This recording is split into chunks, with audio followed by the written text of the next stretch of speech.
Hey everybody, St. Paul here. Welcome to episode 48 of Music on the Run. I'm in Chama, New Mexico, on a little retreat. Check it out and enjoy episode 48 with Cleto Escobedo. Music on the Run, that's coming up right now. Before we get started here, do me a favor. Wherever you got this podcast, make sure you subscribe, give us a rating, and if you have time and like what you're hearing, make sure you write a review. It really helps us get the word out so we can have a lot more people coming to the party. Hey everybody, I'm St. Paul Peterson. Prince gave me that nickname, and I've been lucky enough to tour with people like the Steve Miller Band, Kenny Loggins, Peter Frampton, Donny Osmond, to name a few. And when I'm not playing music, I love to run. And this is a podcast about how we stay healthy on the road, physically, mentally, and with our families. Welcome to Music on the Run.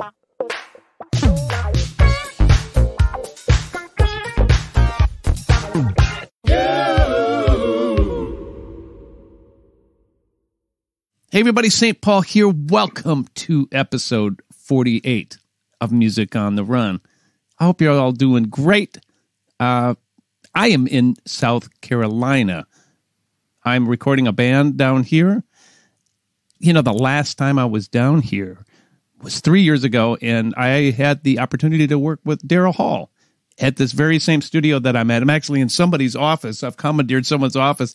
As you can see, if you're watching this, I've got one light on me, and I have shadows everywhere, but we don't care because we're going to have a great, great podcast. I'm so excited to introduce my next guest. But before we do that, I also want to share with you something cool about Charleston and my family.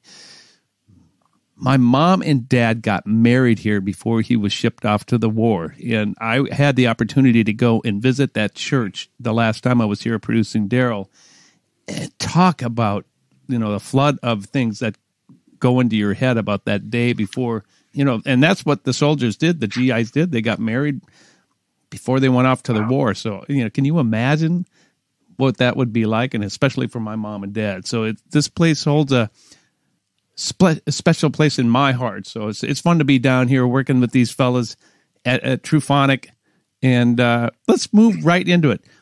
I want to say a big thank you to our Patreon members, and if you don't know who those people are, they actually help us financially put on this podcast.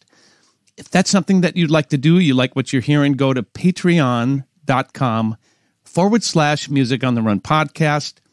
And there's various levels, anywhere from $2 to $10 a month, and it just helps us advertise and gain more followers and pay for things. And we'd sure appreciate the people who have come on board. And right now I want to do a little shout out to Scotty Kummer. I hope I'm pronouncing your name right. Thank you so much. And Leslie Schaefer for being $10 a month patrons. Again, it's patreon.com, Music on the Run podcast. And we hope that you can join us on that if you like what you're hearing. All right, let's move on to my guest.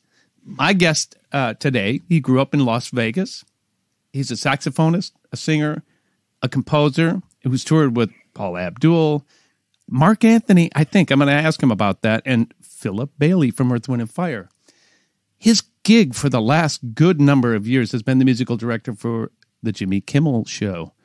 Please welcome Cleto Escobedo. Hi, brother man. How are you? Good. How are you, man? Good to see you. Good. How many years have you been doing that gig? We're in our 19th season right now. So 18 years in the can. That's unbelievable. We started 2003. Yeah. That's unreal. What a great long-standing television gig. That is so out of the norm, isn't it?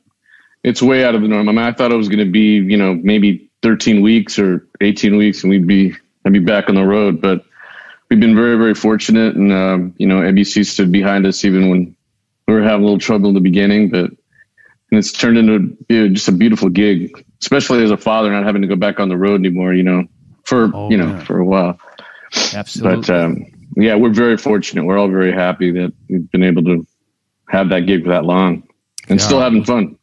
Well, that's the important part. Now, I want to ask you a clerical thing. Now, I may have announced you as Cleto Escobedo, but are you junior or the third? Or I'm actually the third. My dad's junior, and my grandpa was senior. Yeah, so technically I'm the third. I mean, around work, he's in the band too, so they just call me Junior instead of, make it easier. There you go. They call you Junior?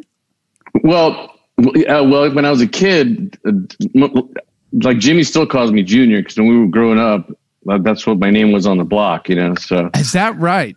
And then at school, then he'd switch to Cleto, because I was too cool to be Junior. Of course. Of course. So you and I, just to tell my listeners, you and I have a history that goes back quite a few years. And we just recently kind of rekindled our friendship. You and I did a gig together, and it was a TV gig. Do you remember that? Yeah, it was, oh my God. Comedian. Wayne Brady. Wayne Brady variety show. I couldn't think of it either. For a minute, I'm looking at his face, and I'm going, oh, shit. Yeah, I think with Peter Michael, he was Peter Michael Escobedo. He was the MD, and a few of us. I totally remember that. I remember walking in with the wrong instrument. Oh, okay. I thought I was playing bass on it. He's like, no, bro, I got you on keyboards for this. I'm like, okay. Oh, that's fine. So it's Peter Michael Escobedo is not related to your family, right? Well, Sheila and I have had this conversation because they used to spell their name a couple generations ago with a B, and a lot of their family is from Texas or came through Texas or something. I forgot what the exact story is, but we somehow think we might be related, and we kind of have some same features. And she calls me Cuz, so there could be a connection. But they did go from B to V. Interesting. Yeah. I mean, I love those guys. What an incredible family they are, too. They're such a great family, yeah. I've known them for quite a while. You grew up in Vegas, right? Yes, sir.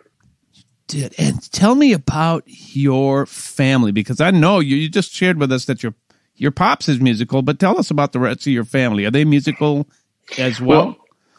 I had... my dad comes from San Antonio, Texas. My whole family's there. His younger brother was in a very influential Tejano band called the Latin Breed. He was also a sax player. They're the only two that actually did it for like a living. And my dad credits my uncle Felix, who just passed away last week, for giving him like his musical, like, they'd sit around the fires and sing songs, and my dad would play along, and they'd sing old Spanish songs and stuff. And so that's where my dad felt like he got the bug. And then he joined a band called the Del Kings, and then rolled to Vegas. And that was like 65. And then, I was born in 66. So. Aha.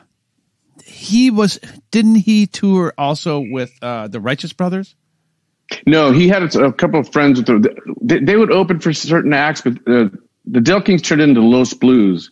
Okay. And they had a very long-standing gig at the Sahara Hotel in Vegas, so they stayed there for a while.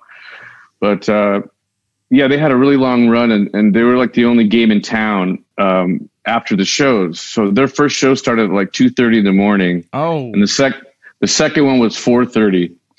But it was tough, but not really, because like all the entertainers would get off their gigs and come see their band, like Elvis, Sammy Davis, Frank Sinatra, Johnny Carson. Like they would all go and party there, because that was like the only band that was playing. And they had a little like review kind of show. First, they would play. Wait, I think they would play first, and then they had like dancers and some other stuff. So it was more of a little show, but.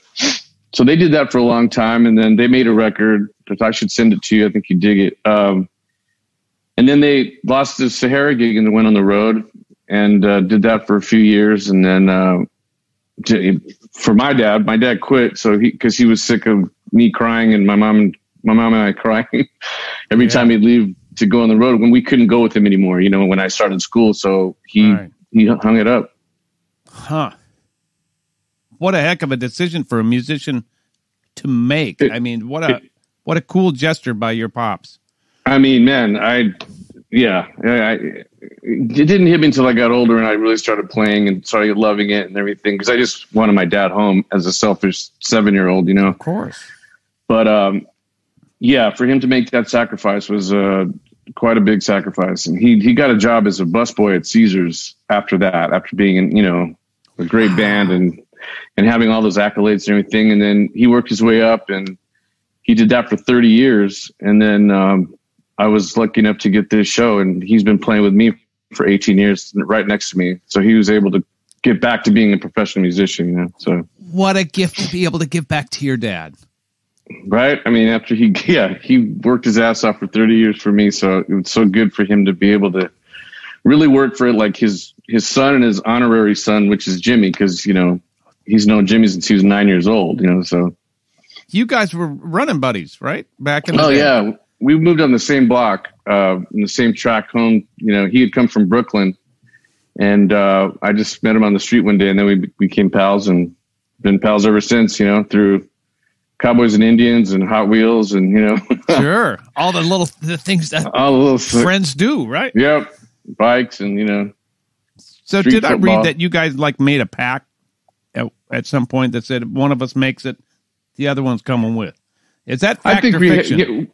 Well, I remember we had a few conversations when we were young, when we were kids, even before we were even in show business, I think. But yeah, there's always been kind of an unspoken, he was, when he started making it, before I was, he waited for something that he could bring me into. So he did a few different things, and then he got the Man Show, and that didn't really warrant, a band like ours or anything else. So he had this Oompa band, and this guy that drank beer in 2 seconds, it was, but it fit that show. I did co-write and sang the theme of the Man Show. I stacked a bunch of voices that sound like a bunch of dudes. And so he brought me in for that, but he couldn't really get me on the show. So when he got this one, our pact, I guess, came true. God, man. Yeah. I was in Atlanta, I think, with Mark Anthony at a sound check, kind of bored, missing home. And my phone rang, and he's like, "Yo, Junior, I got this, thing. I'm getting this show on ABC. You want to be my band leader?" And I was like, "Well, yeah, dude." No, I don't think so. Yeah, you know what? I'm good, man. Yeah, so that was, 18 years ago. Well, we'll talk more about the Kimmel show, but let's take it back just a little ways and talk a little bit about why you picked up the saxophone. And was that just because your dad was playing it? Is that what came naturally to you? That's actually a pretty cool story, because in Vegas, in sixth grade, they send you to a sixth grade center, and they have you can have an elective, so whatever that elective is, band, choir, whatever. So I get to the class the first day, and they're asking to pick electives, but one of my best friends from elementary school was in my class, and if I picked band, I wouldn't be in his class. And then so I chose choir, because I've been singing since I was a little, I can't remember not ever singing. And so I go home, and my mom said, "What'd you pick?" I said, "Well, I picked choir." And she's like, "Well, you know what? You might want to think that over, because your dad's got a brand new saxophone in the closet that he doesn't like. He had one that somebody had given him years ago. It was a Busher, and it was basically brand new." And she goes, "Listen, not every kid's fortunate to have a professional horn just there free, and your dad can maybe help you out a little bit to get you shoved off, And I was like, all right, flippantly, it was like, yeah, I'll just play the saxophone, whatever.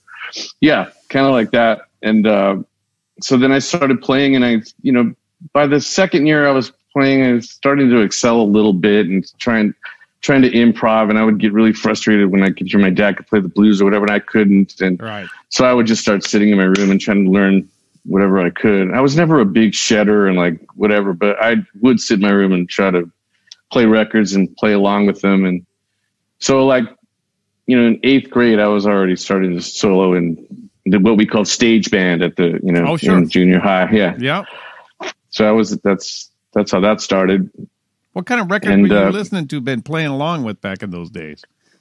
You know what? Let's see. Maybe a little later, but all the Blues Brothers stuff, and really? I would just kind of play along. Yeah, and then whatever blues stuff I had, I'd get the Jamie Aebersold stuff. Jamie Aebersold. Oh yeah, the play along. So I got the Cannonball one. Explain to my listeners what that is, though, because they won't understand that. Okay, well, back in the day, there was a guy named Jamie Aebersold, and they would have a rhythm section, and then you could play the heads, whether it'd be like a Charlie Parker heads or like Cannonball Adderley. They had like, some of them were just like nothing but the blues, and they do all these different progressions. And back then they were records, and you would just, you drop the needle and play along with the melody and then try to solo just to hone your skills as an improviser. Gosh. So you got to play in a band that was on a record, and it was basically they took your part out so you could be that voice, right? In practice. Right. Got it. Right.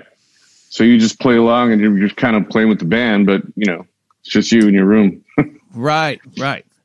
I think a ton of us did that as kids, but they're still around. I think I even have some upstairs in a CD form. I've got some on my iTunes as we speak. Yeah. They're great. The players are unbelievable. I know. Yeah. A friend of mine that I work with that I think Eric Leeds, a great tenor player. He says he sits in his apartment and sheds 4 hours a day.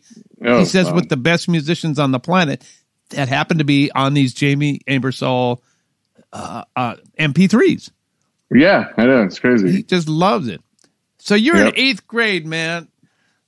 When you get the bone to start, we got to take the show on the road. I mean, it wasn't 8th grade. I can only imagine. No. Well, I played all through high school and we would go to the competitions and the jazz competitions. And I had this one teacher, my high school teacher was obsessed with winning these competitions and all this stuff. So I was kind of one of the few that could solo.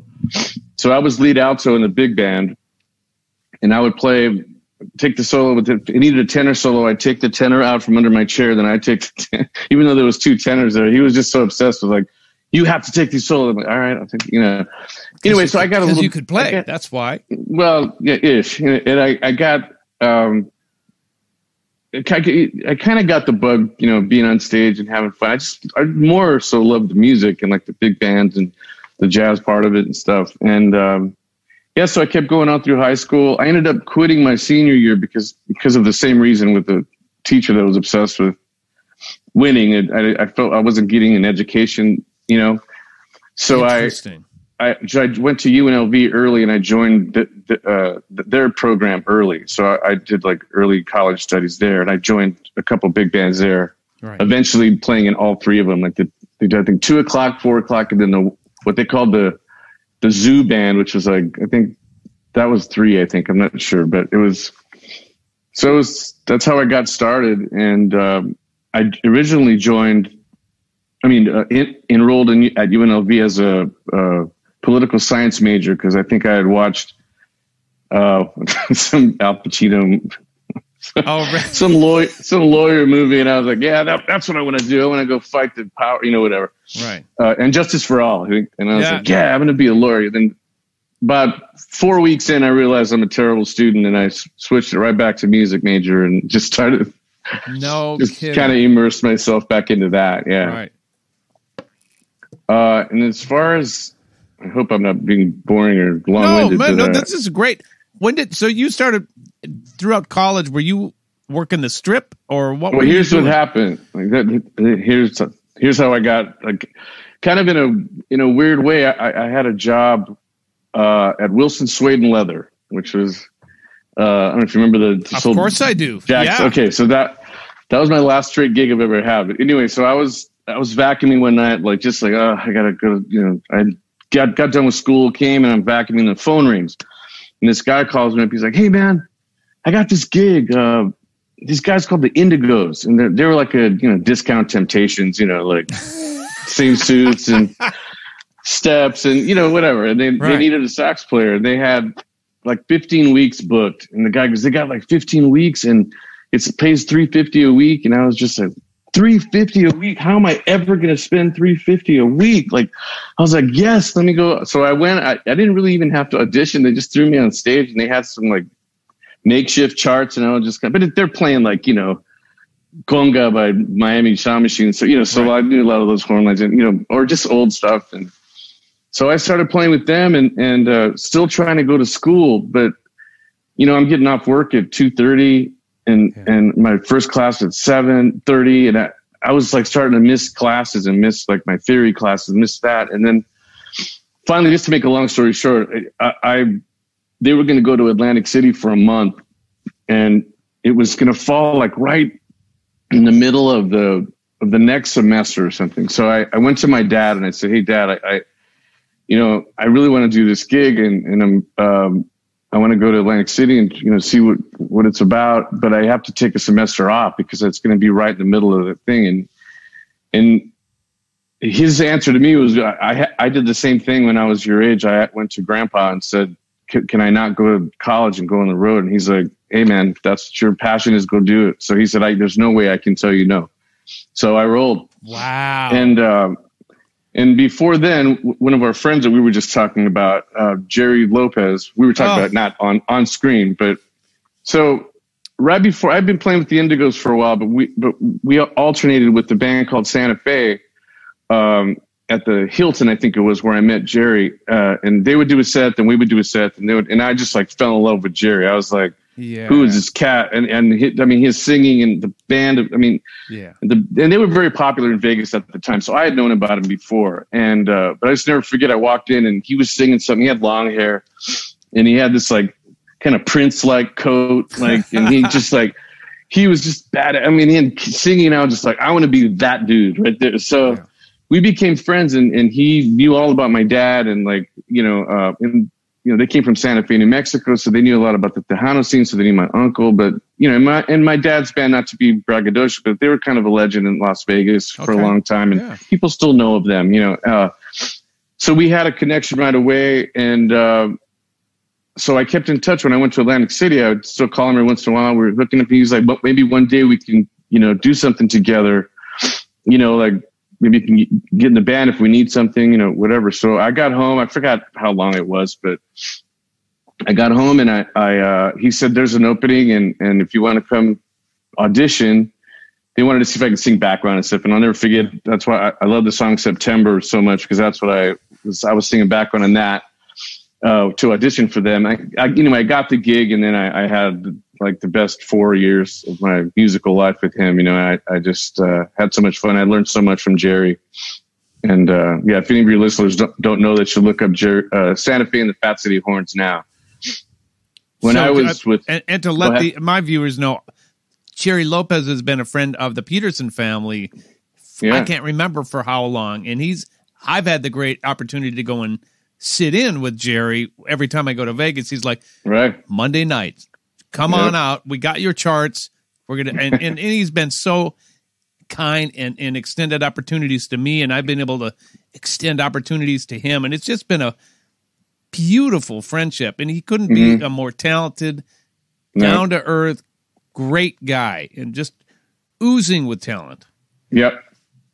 It's so fun that we have him in common. I can't wait to tell him that I interviewed him. He's on my list too. I got to interview him. Yeah, as well. You got it.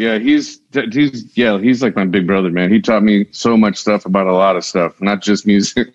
Oh yeah. I was 19 when I got in his. Oh, do tell. No, I was 19 when I got in his band. So I'm like running crazy. Like this is great.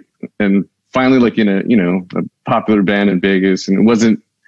They were playing really hip shit, like as opposed to just corny stuff, Right. People don't realize that there's a lot of really cool musicians in Vegas. I mean, more so now maybe, but like we always got tagged as like, gold lame jackets and, singing what's whatever. Wrong with gold lame? Nothing's wrong with that, but you know what I mean? Like the lounge lizard shit, like totally. No, I get it. There's a lot of talented people there.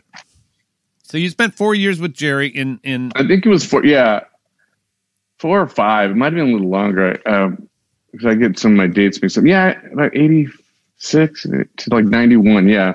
Oh wow. So I was playing. We did that, and we played all over Vegas. And then we'd go to Reno a lot, and we'd go to Phoenix and do whatever, but not extensive road stuff. Just mainly around the Vegas area. But it was so much fun, and we had a really good band. His brother Lenny was in the band with us, and us three had a really nice blend together. It was great singing with them, and they're definitely my honorary brothers, man. It's like and then their dad, who we lost a few years ago, him and I were very close because we were like the peanut gallery on breaks. Him and I tell jokes, and all his kids had heard his shit, so he had the new kid to tell all his old jokes to. So, and of course I loved him, but so those guys are very, very special to me. And Jerry is very instrumental in I think just me being able to keep, pursuing this career and having a long career that I've had, Right. So was it when you were with Jerry that you got the call to go on tour? Well, what happened How'd that happen? I was getting a little antsy. Like we had done a few cool originals, and Jerry had some original and stuff, but I was just like, I'll give you one thing that sticks in my head. I think going to a gig, because we started late, and it was at the old MGM, which is now Bally's. I saw this tour bus pulling out, and it was In Excess had just played, and they were leaving. And I saw I had a glimpse inside that tour bus, and there was like this little chandelier or something. And I was just like, "Fuck! I got to get in one of those tour buses. I got to go see the world." Not that I didn't love playing in Vegas or love Santa Fe. I was young enough, and I knew that this was the time that I needed to get out. And I was about 24 and a half when that happened. So I started trying to figure out ways to try to, I guess get to LA, but I didn't want to come to LA and just be broke and, try to, and I wasn't a rocker, so I'm not going to go play Gazzarri's and, it's just and I'm not a jazz musician either, so I'm not going to go burn up the baked potato. So I had a kind of a style, a certain avenue. So speaking of my dad working at Caesars, he used to work backstage with a lot of the people. He would take care of a lot of bands and Julio Iglesias and Diana Ross, whatever. They would all kind of ask for him. So he would take care of all the guys. And he would take especially care of the side musicians because he was a musician. So he had he really would want to take care of them and not treat them like just the help, But anyway, long story short, Chicago's playing at Caesars, the band Chicago, and my dad knew Walt and all the guys from years ago before they used to play in the same circuits before the Chicago blew up. And so their then tour manager was talking to my dad because my dad would tell him my son's playing at the bars. They were in the showroom and we were at the bars with Jerry. He goes, yeah, he said, I forgot if he asked or whatever, but he said, I'm going to be Paula Abdul's tour manager. And do you know any sax player or whatever? And he's like, yeah, well, my son, but you should audition him, So, so months later, I get the call that they're going to have auditions here at a place called Third Encore. And we, at that time, we were at the Sands. I was playing with Jerry at the Sands, and the audition was going to be on a Sunday, and almost every gig that we ever did, we were off on Mondays, but for some reason at the Sands, we were off on Sundays. So the stars aligned and I was able to fly out on my day off and come do the audition. Cause what they did, they put us in 5 different bands. So different bands played and they were going to handpick from different people. So I go, do the audition. They had a bunch of different guys. There was down to 4 of us left or whatever. I forgot. But anyways, they called me and the management had called and I still have the letter and they wrote me a letter, kind of a thanks, but no thanks. And then Marty, the tour manager, called me and said, man, they just think you have don't have enough experience and this and that. Blah, blah. I'm thinking, experience? Shit, I've been busting my ass 6 cents a night, Right. I got more experience than these, anyway. So I hung up the phone and I was a little oh shit, and then I picked it right back up and very, very out of character for me. I'm a horrible self-promoter, but I just knew that this was my only shot out, I knew I had basically this one shot. And I called him back. I said, hey man, you got to give me you got to let me go to the callback. I said, I rap, I sing, I dance, which is all bullshit. I sing and play the sax. But I was like, anything. I just knew if I could get in front of Paula and I could just, I felt something that I could get that gig. And so sure enough, he's like, all right, man, whatever. So I go back and we got, they put us in 2 bands. And the last 2 guys I had to get through were Michael Paulo, who used to play with Al Jarreau, who I always liked, and then Gary Bias, who was playing with Earth, Wind & Fire at the time. And we were both bad motherfuckers. I was like, Right. But I thought, well, I'm a little younger. I had long hair at the time. Like, but even Michael Paula said, yeah, that hair might get you the gig, dude. I was like, isn't that funny? But that's the truth. That's the truth, dude. And I was just like, it's a young tour. I'm not auditioning for Chick Corea, so it was, I knew what it was. And then I was 25, like, it was just like, and we did the audition. I flew home, and about 30 minutes after my plane landed and I got home, I got the call, let's go on the road. And that the rest is history. That year changed my life. I was able to move to LA and come here with a gig, right, and meet folks. And did you know that we have that artist in common? Oh, really? We're going to take a little break from the interview right now because I want to tell you about a couple of really cool things. First of all, we're having so much fun with our weekly 1-minute funk jams called Funk Friday. We've had so many world-class musicians on Funk Friday, including members of the Steve Miller Band, Fleetwood Mac, Daryl Hall and John Oates, Earth, Wind & Fire, just to name a few. You can check that out on all of our social media, but you can also see it on our YouTube channel. I also want to take this opportunity to thank all of our members who have supported us on Patreon. Don't know what Patreon is? Go to www.patreon.com/Music on the Run podcast, and there you'll get all sorts of information on how you can financially help us produce this podcast. There are all kinds of incentives listed there on the website, and there are many different levels on how you can become involved. We could not put on this podcast without our patrons. All right, let's get back to the interview. Did you know that we have that artist in common? Oh, really? I did her first record. Oh, did you? Yeah. Oliver Lieber, Oliver's a dear friend of mine. I introduced him to Paula because she choreographed my video for a song called Rich Man when I was on MCA. Yeah, I know Rich Man. Yeah. I know that record very well. I mean, we used to cover you with Jerry in Santa Fe. We did 911. Oh yeah, so, yeah. The one that Sanborn played on. I stole a lick from Sanborn on that. The heat something. I forgot what it was, but yeah, we did like 3 or 4 songs off that. So Paula was a dear friend of mine at that point in time. So I introduced her to Oliver, and Oliver wrote all those hits.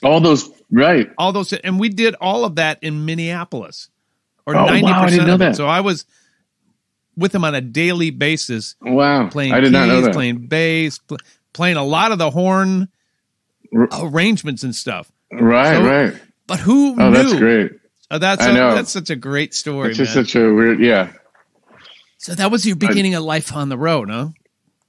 Yeah, on the road like that, I mean, right, in bands and shit, but yeah. So like, I mean, I got there, I was just like, oh my God, like this is crazy. And then like, I was taken aback at how little work it was compared to our grind at home, because like a lot of them, we played like I said, 6 sets a night, 6 nights a week. By the end of the week, we're like, all right, see you guys later. You got to take the day to get your throat back. And, but yeah, so that was my first tour bus. And like, I remember when our first gig was in Atlanta, and when the lights went out, it was like unnerving to hear that big crowd. Cause I had never played, I'm playing to some people playing Keno, Right. Isn't that the most glorious sound on the planet? Yeah, it sure is. A crowd like that. Not Keno. Mm-hmm. Yeah. The sound of a crowd roaring like that when the lights go down. Now that we have in-ears, I got to take them out, and I got to make sure that I'm in the moment and hear that, because nothing like it. All go away too. Mm-hmm. Yep. You got to stay in the moment and love what you're doing. So you did the Paul Abdul gig for how long? We toured for a full year on that record, and then she didn't want to go to Europe. We were going to do Europe, and then she didn't want to go. She had just married Emilio Estevez, so she wanted to hang, Yeah. So then the next record came out, and we did a little bit of touring on that one. We did like Tonight Show. We went to Japan, went to Puerto Rico, but it wasn't she had lost she wasn't as big as she was second or third. Second record. Because we toured on Spellbound. That's right. But we played all the hits from the first one, but we toured on the record Spellbound. Then she had another one. And then that one was the one where, we weren't going to do a big tour again. So, and that's what happened. Yeah. But boy, she had a run, man. In the sun, right? And then you never know what's going to happen. But you were able to tour with some other folks as well. Tell me about the Mark Anthony stuff. Yeah. Well, that was the very last touring gig I did. I can go through some of the other ones. After Paula, she had signed me to. She had an imprint label at Virgin. Oh wow! So I did a record. Actually, I worked with Sheila on that. She produced a couple songs. Brian McKnight, a couple people. I kind of did I did a Spanglish record. It was kind of it was a little poppier than I wanted, but I was young and I just listened to whatever they told me. I'm whatever. But I did some Spanglish stuff and some Spanish stuff. And I kind of made the Pop Explosion record 4 years too early, so they didn't really know what to do with it. And I did some stuff. I kind of charted in Puerto Rico, but there was no product. It just the typical, you've had record deals, you know what the deal is. Yes, so that went left. So I started all right, I'm not going home.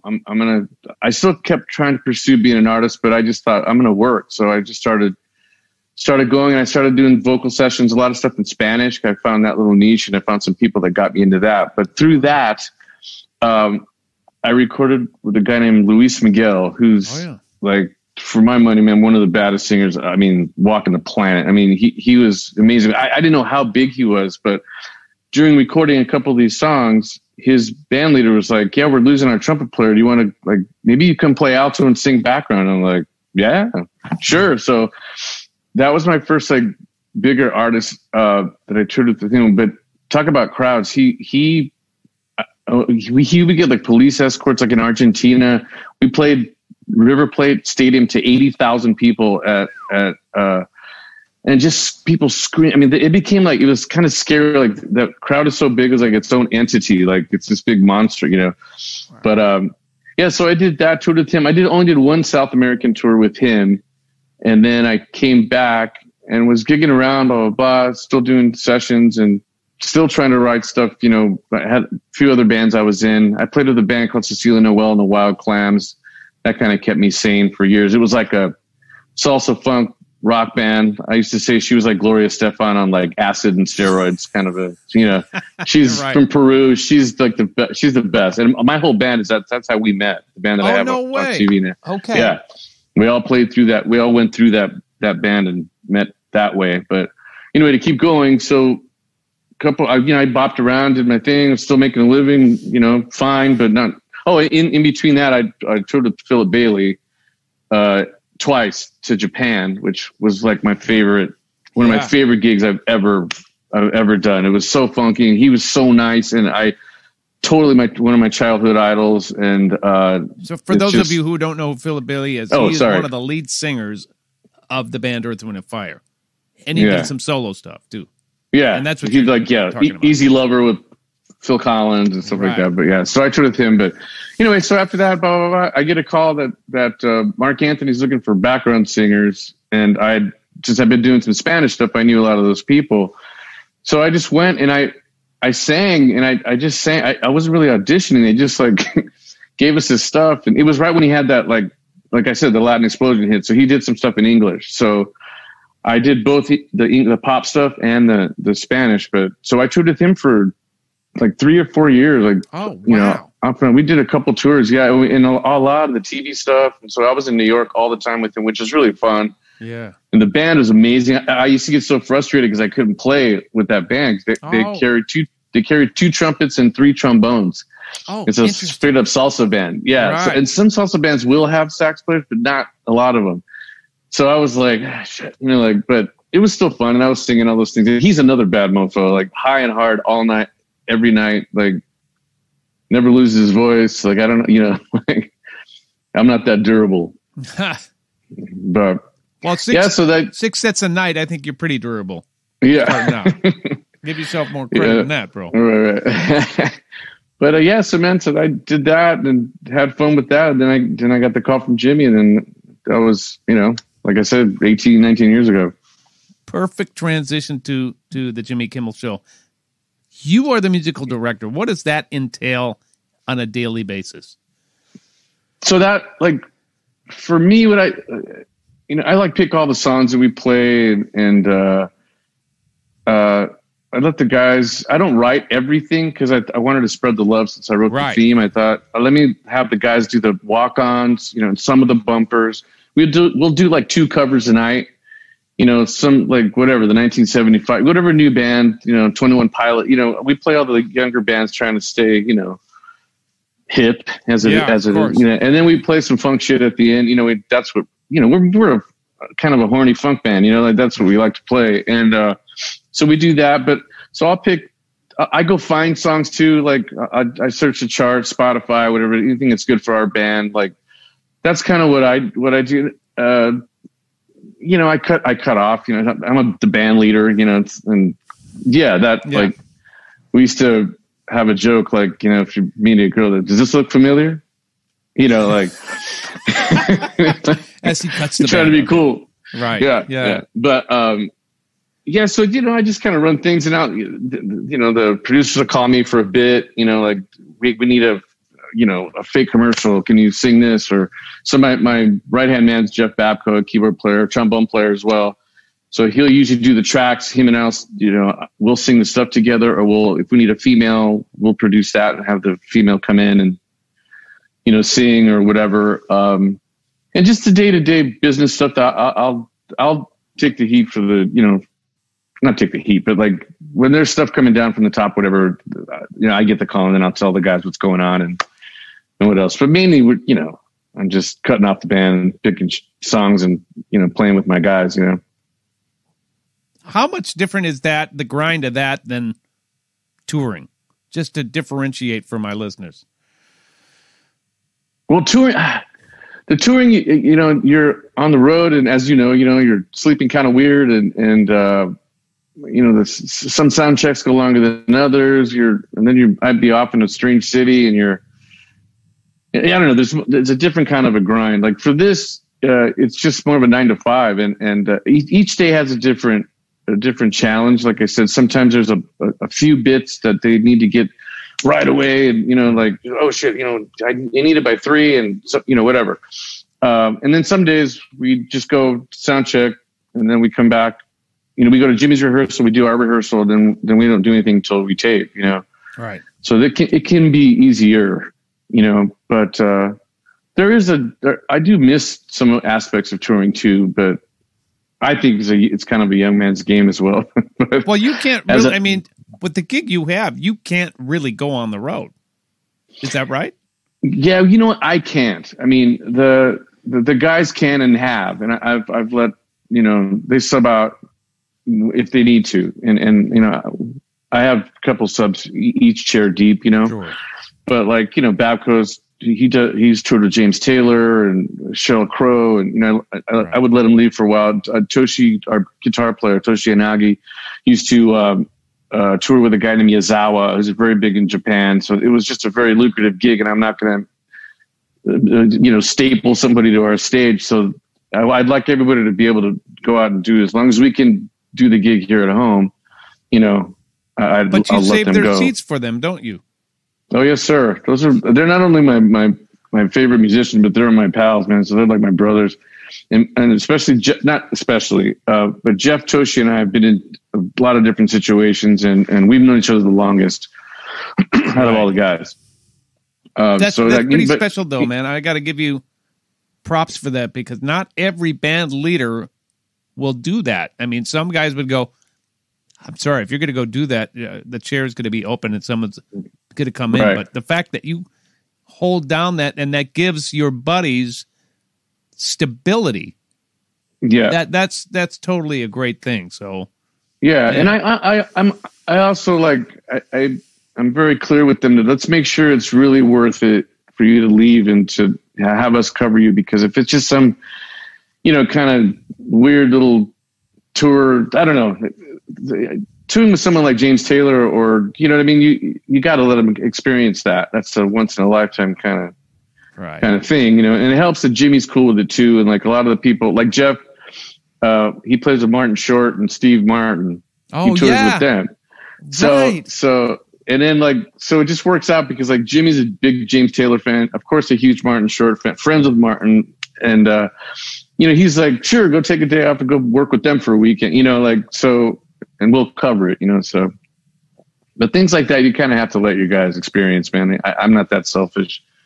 That's really cool. And one of the things that's got to be great for you, even though you can't personally go on the road, is that you get to sleep in your own bed every night, don't you?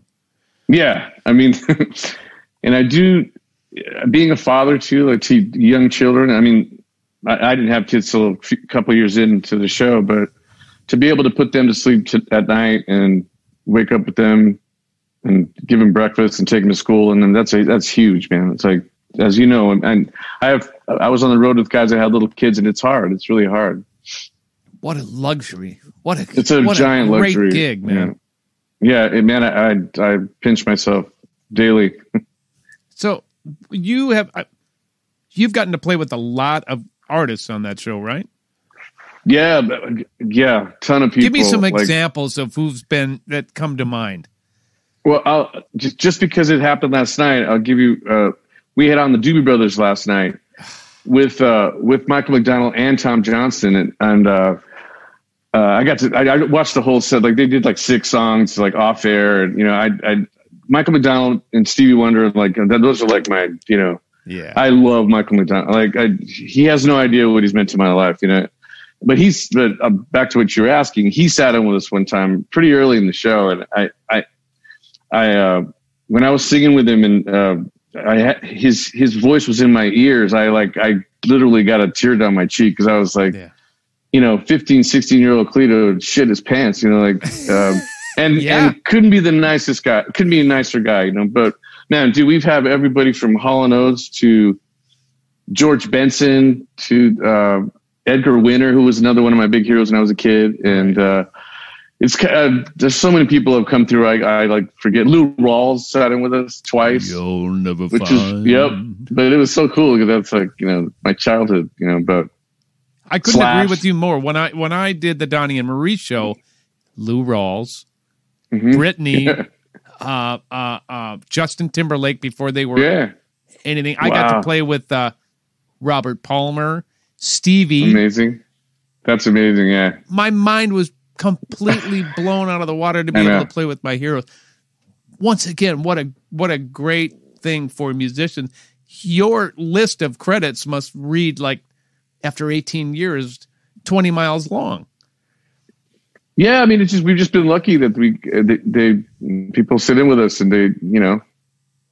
Have there been any turds coming on when you? This is a very unfair question, but I'm going to ask it because I already know the answer to this. But you don't have to name names. Have you ever had someone come on and you've had to play with them and they've been either not very good or terrible to work with? There's been both, and then I'm not going to name any names. No, don't do it. But I won't. But there's been a couple of turds musically that were like, really, like people that you would think that would have their shit together didn't.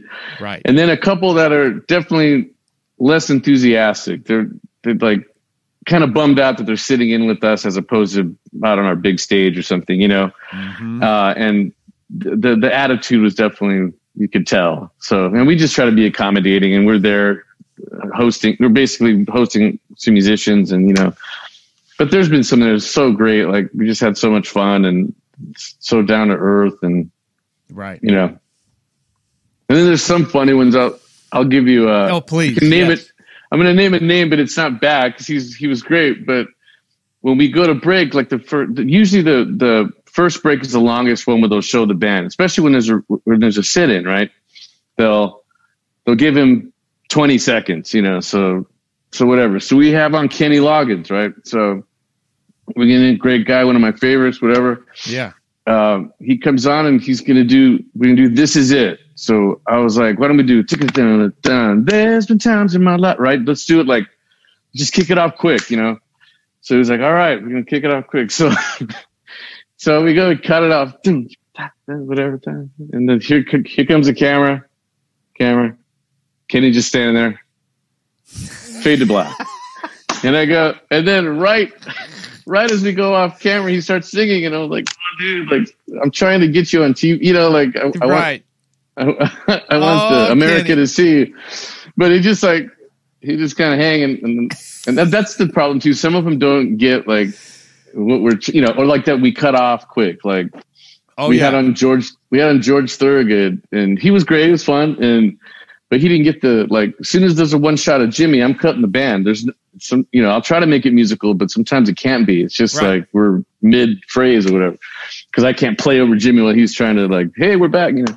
Right. And he was at rehearsal, was trying to teach us all these endings, but I was like, dude, we're not going to get to the ending. Yeah. No. So, but here's my ending. Boom. That's it. Yeah, that's kind of it. Yeah. Right. So, but you know, they finally get it, and but that's a really fun part of the gig too, to have, you know, to have guys like that and being able to play all those cool songs.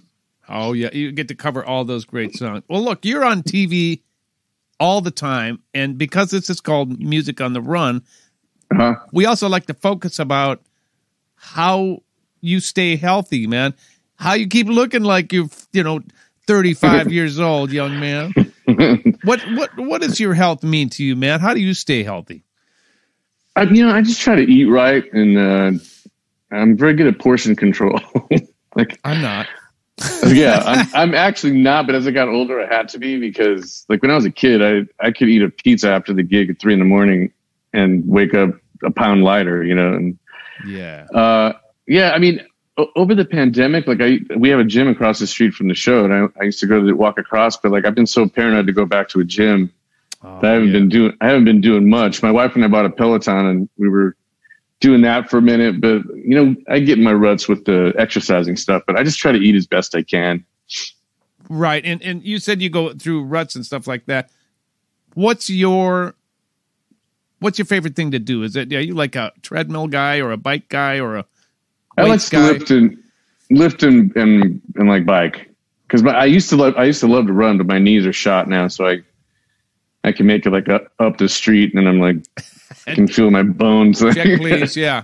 Yeah, exactly. So that's why we invested in that Peloton, because it kind of makes it fun, and you're still doing something. Plus chasing your children around, I suppose. Yeah, that'll do it.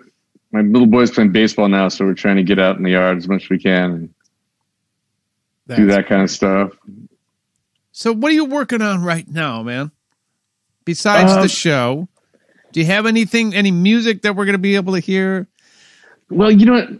We keep threatening. We have a few tracks that the band and I would have done, and it's just like, I think we all, like, speaking of ruts, we get in these, like, our daily routine of just going to work, coming back, doing this and that, you know, so I can't say that I have anything, like, imminent, but we have been talking about it. We want to do something, and I want to put something more out than the record I did in '94. I'd like to do something to leave my kids, you know, so we'll do something soon.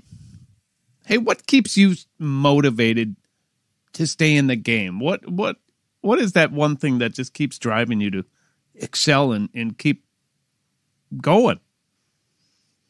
I don't know. Well, I still love to play. I love music. I went through a thing for a while. I was like, like, I was so bummed with the business and stuff that I didn't have the same passion. But sometimes when the first day we went back to the studio after being out for a year, when I felt the kick drum on my back, you know, when we was playing, I again got a little emotional. I was just like, I forgot how much I love this shit, you know, and to play with my guys, and not just, you know, on a Zoom or through headphones, you know, to have your guys there. And like I said, to feel the kick drum up your ass and like that. So I still love all the musical parts of it. And then, it just, whenever our band sounds really good, like, you know, my name's on that band, and then my best pal's name's on the show.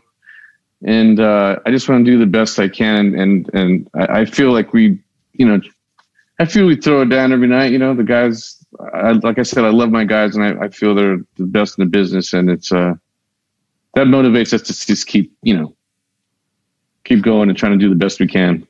How is it for what little time we were actually on TV for those 20 seconds? Oh, sure. How is it working with your dad all the time? It's great, man. It's so cool. He's like, not because he's my dad, but he's like the coolest guy ever. And he's like the show mascot. You know, everybody loves him. He just turned 78. Oh, Not just turned. He's getting ready to turn 79 in November. But yeah, he's still going. And it's just like, it makes me feel so good to have been able to, you know, give him that job. And then for him to be standing next to me all the time, him and I harmonizing, and, you know.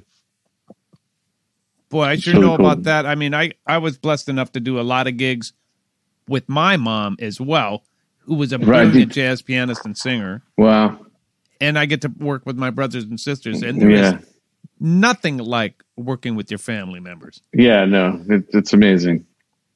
Well, you know what's been great for me is to rekindle our friendship and be able to play on some of these Funk Fridays together. Yeah, it was fun. Thanks for having us, man. I really appreciate it. I love having. Thank you for saying yes. Yeah, when I see some of the guys, I'm like, really, you're calling me? Why are you calling me? Like, see all the guys you get. It's like, well, it's been great. Because it's been you're fun. a bad dude, man, and it's been really fun. And you know, one of the byproducts of Funk Friday has been able to do exactly that, which is get to know each other again musically and say hi. And, you know, we get to the age where we're so busy with other things that you got to have a gig to be able to hang out.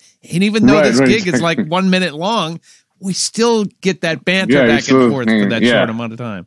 Totally. I appreciate you and Toshi doing that. In fact, you just recorded one. We're taping this show on a Friday, and we got a Funk Friday coming out, number 81. But it'll be a little bit in the past when this particular thing airs. But thank you for doing that. Yeah, we did that before work. Oh, did you really? I dropped my kids off, and I literally I have a sax here at home, but my cases are at work. So I literally walked up to his I have it right here actually, but I walked up to his door like, "Hey man, you ready?" Like, I didn't even have a case. He goes, "You have no case?" I go, "No case. It's at work." I was like, "Shit," but I have to do it that morning. So I put it in my back seat and went over to his pad and we did it. Oh, that's great. Cleto, thank you so much, man, for taking the time having me, and man. doing this. Thank you for having me. What an honor to have you, man. It's great to talk to you. I've been a fan of yours for many, many years. So I'm glad we're getting to know each other better as the time goes on. Yeah, my brother. Your brother. Let's play in. I will, and let's play in the same room together. Yeah, let's get the chance. We got to do that. You got it. All right. Well, that'll do it for us for this episode of Music on the Run podcast. Thank you for being a fan, and thank you for listening. And we'll see you in a couple of weeks. Thanks, y'all. Music on the Run was hosted by yours truly, St. Paul Peterson. Edited and produced by my buddy Davide Raso. Artist relations by Owen Sartori. Video editing by Tanner Montague. And a very special thanks to the people who financially support this podcast. And remember, love each other.